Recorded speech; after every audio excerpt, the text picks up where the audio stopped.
From Caracas, Venezuela, this is From the South, teleSUR English's daily news brief. My name is Reagan Devines. Venezuela is taking steps to develop its oil and gas potential with support from Russia and China, despite U.S. sanctions. Oil Minister Eulogio Del Pino met Russia's ambassador to Venezuela to review joint investment plans for the different Russian companies that operate in the South American country. Russia is a minority partner in a few companies operating in the Orinoco oil belt, which holds the world's largest proven oil reserves. A Venezuelan-backed oil storage depot was opened in Antigua and Barbuda on Thursday.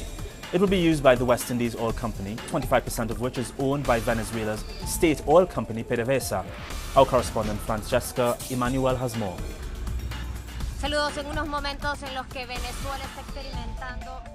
Hi Reagan, in these times where Venezuela is experiencing a financial blockade coming from Washington, the country is deepening its alliances in terms of economic measures of cooperation under a peace-based diplomacy policy within PetroCaribe. We have come here to Antigua and Barbuda to witness the inauguration of several tanks for oil storage and distribution, which are meant to be used by the largest Antigua and Barbuda oil company, West Indies Oil Company. Venezuelan state oil company PDVSA acquired 25% of West Indies oil actions in 2015.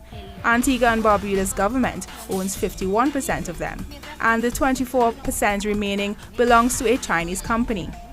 But what is the importance of this infrastructure?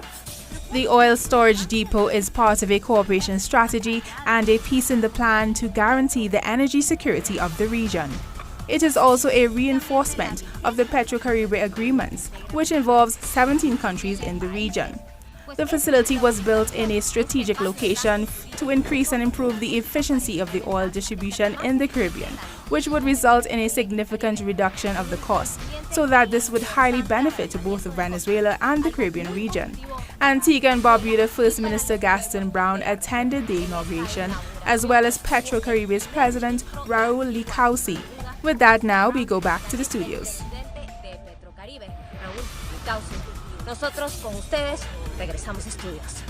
One of the targets of the U.S.'s financial sanctions against Venezuela is Citgo, that's the U.S. subsidiary of the Venezuelan state oil company PDVSA.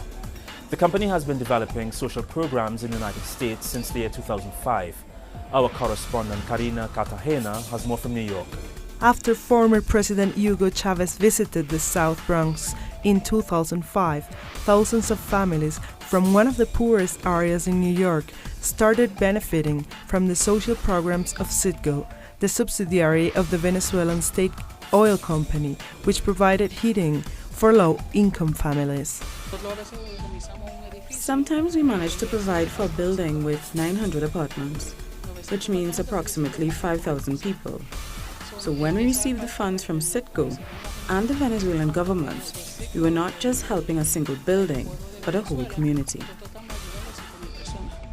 After the new economic sanctions that the U.S. government has imposed on Venezuela, over 5,000 Citgo employees could lose their jobs, and the social heating programs in the Bronx are at risk of disappearing. A lot of families are going to be affected. I don't know how we're going to survive as a community since our own government is attacking us. According to official figures, more than 40,000 families in the Bronx receive free heating through the program. If Citgo's program is cut, many low-income families won't be able to cover their expenses.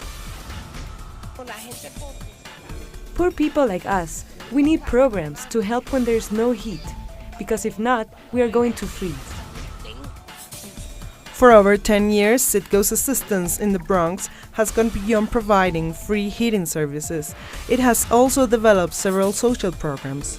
In this evangelic church, for example, with Citgo donations, the community built a storage room for food supplies, repaired the dining room, and created a music program to keep young people away from street violence.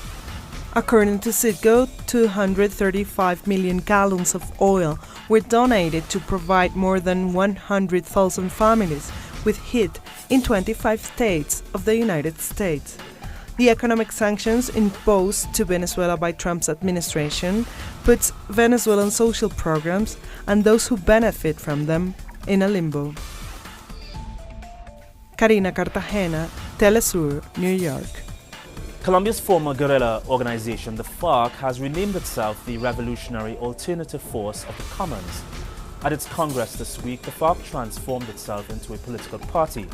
The new name hopes to retain the revolutionary spirit of the communist guerrilla group, which fought a bloody 52-year war against Colombia's government before signing a peace deal last year.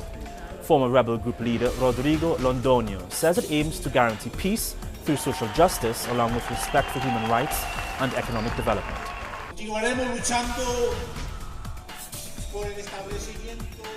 We will continue to fight in order to establish a democratic political regime that guarantees peace through social justice, respect for human rights and economic development, with welfare for all of us living in Colombia.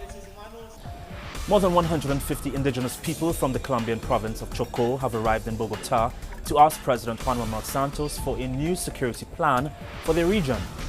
This comes after one woman died as a result of an attack by right-wing paramilitary forces in the Rio Sucio area. The community says it's concerned by the rise in violence in their district since August last year. The Brazilian contingent of the United Nations mission in Haiti has ended its 13-year-long peacekeeping presence in the country. A ceremony was held on Thursday to honor the 37,000 soldiers who served in the Caribbean nation, including the 25 who died while there. The peacekeeping mission, which was one of the longest running in the world, has been dogged by controversies. Social organizations in Argentina have rallied to demand the return of the activist Santiago Maldonado, who disappeared during a military police operation a month ago. Maldonado's relatives accused the government and the police of being responsible for his forced disappearance. The activist was taking part in a protest over indigenous land. And finally, you can head to the teleSUR English website to take a look at our exclusive interview with FARC leader Byron Yepes about the direction of the FARC's new political party. Yepes said the road ahead will be difficult, but that the FARC hopes to change the traditional way of doing politics in Colombia. There is more on these and other stories on our website, telesurtv.net/English. And for updates on the day's top stories, please join us on Facebook, Twitter, and on Instagram. For teleSUR English, I'm Regan Devines. Have a great weekend.